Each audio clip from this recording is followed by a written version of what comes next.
Hi, ಸುರಕ್ಷಾ ಅಡಿಗೆ ಚಾನಲಿಗೆ ಎಲ್ಲರಿಗೂ ಸ್ವಾಗತ. ಇವತ್ತಿನ ನಮ್ಮ ರೆಸಿಪಿ ಬಂದು ಪೂರಿ ಉಂಡೆ ಮಾಡ್ತಾಯಿದ್ದೀನಿ. ಇದಕ್ಕೆ ಬೇಕಾಗಿರೋ ಸಾಮಗ್ರಿಗಳು ಬರೀ ಮೂರೇ. ಅದಕ್ಕೆ ಪೂರಿ ಮತ್ತು ಬೆಲ್ಲ, ಸ್ವಲ್ಪ ನೀರು. ಇವಾಗ ಪೂರಿ ಉಂಡೆ ಮಾಡುವ ವಿಧಾನ ನೋಡೋಣ ಬನ್ನಿ. ನಾನು 1.5 ಕಪ್ ಆಗೋಷ್ಟು ಬೆಲ್ಲ ಇಟ್ಕೊಂಡಿದ್ದೆ, ಅದನ್ನು ಹಾಕ್ತಾಯಿದ್ದೀನಿ.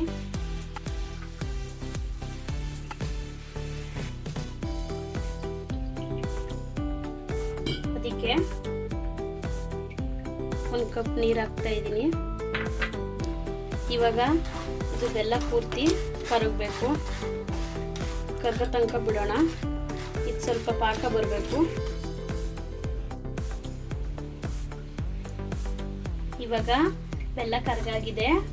ಇದು 2 ಎಳೆ ಪಾಕ ಬರೋ ತನಕ ಸ್ವಲ್ಪ ವೆಯ್ಟ್ ಮಾಡೋಣ. ಇವಾಗ ಪಾಕ ಬಂದಿದೆಯಾ ನೋಡೋಣ ಬನ್ನಿ. ಪಾಕ ಈ ರೀತಿಯಾಗಿ ಬರಬೇಕು ನೋಡಿ, ಈ ರೀತಿಯಾಗಿ ಬರಬೇಕು ಪಾಕ. ಇವಾಗ ಇದಕ್ಕೆ ಕಡಲೆಪುರಿ ಹಾಕ್ತಾ ಇದ್ದೀನಿ.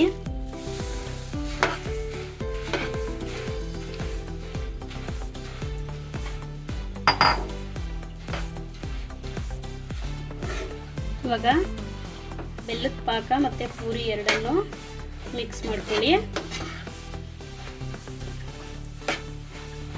ಇವಾಗ ಇದು ಪೂರ್ತಿಯಾಗಿ ಮಿಕ್ಸ್ ಆಗಿದೆ. ಇದನ್ನ ಸ್ವಲ್ಪ ಆರೋದಕ್ಕೆ ಬಿಟ್ಟು ಆಮೇಲೆ ಉಂಡೆಗಳನ್ನ ಕಟ್ಕೊಳ್ಳೋಣ.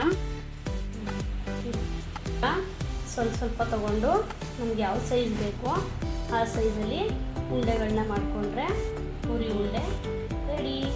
ಈ ರೀತಿಯಾಗಿ